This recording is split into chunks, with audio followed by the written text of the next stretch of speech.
Hey guys, welcome to the Game of Inches podcast. I'm your host, Eric.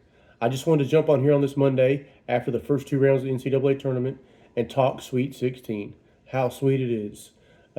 Boy, time sure flies fast. You know, we just did the tournament selection show, and then we've already had the first two rounds, and now we're already at the Sweet 16. I want to get on here and just kind of break down each region.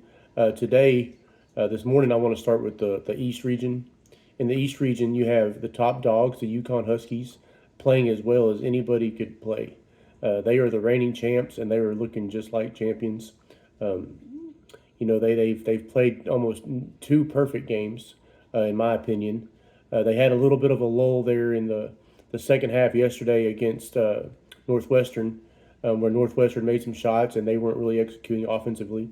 But other than that, I mean, they still had a 17-point victory. In most of that game, they led by 25. So, so I guess they got a little complacent there in the second half. But other than that few minutes of lackluster play, they have been pretty perfect, pretty dominant, and they are moving on to play the 5 seed San Diego State Aztecs. This is a repeat of last year's national title game. Now, personnel wise, these teams are different, but style wise, they're pretty similar. I think UConn has just too much firepower for San Diego State. I think, the big guy, Donovan Clingan, who is just playing out of his mind right now, will just be too much on the inside. Tristan Newton, the All American. I really don't know why he didn't win Big East Player of the Year, but he was a first team All American, and he is playing on that level right now. He is kind of on a Kimball Walker role, a Shabazz Napier role, and just doing whatever needs to be done on the basketball court and leading his team and just playing at a really high level. So I think UConn will beat San Diego State. I think it'll start out as a little bit of a slugfest, and I think the talent and depth of UConn will just eventually kind of wear down San Diego State. UConn, they're really hard to defend. I mean, when they get into their sets, I mean, it's a lot of there's a lot of complexity to their sets, and I don't think San Diego State will be able to guard it. And I think UConn walks away and advances to the Elite Eight. In the other part of the East region, it is 3 seed Illinois playing 2 seed Iowa State. Now, this is two contrasting styles. Illinois is seventh in the country, eighth in the country in points per game at 84.6.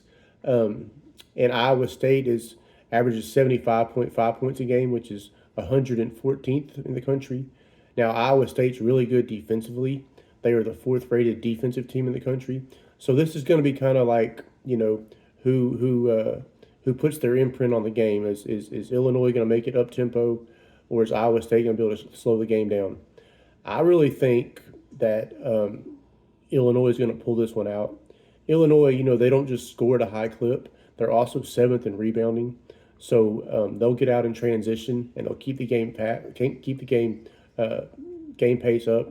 And I don't think Iowa State has enough firepower to compete with them, for 40 minutes.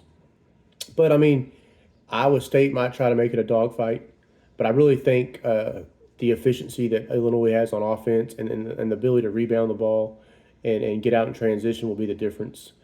So I see Illinois beating Iowa State and advancing to play UConn in the Elite Eight in the East Regional Finals. I will be back for more later. Thank you.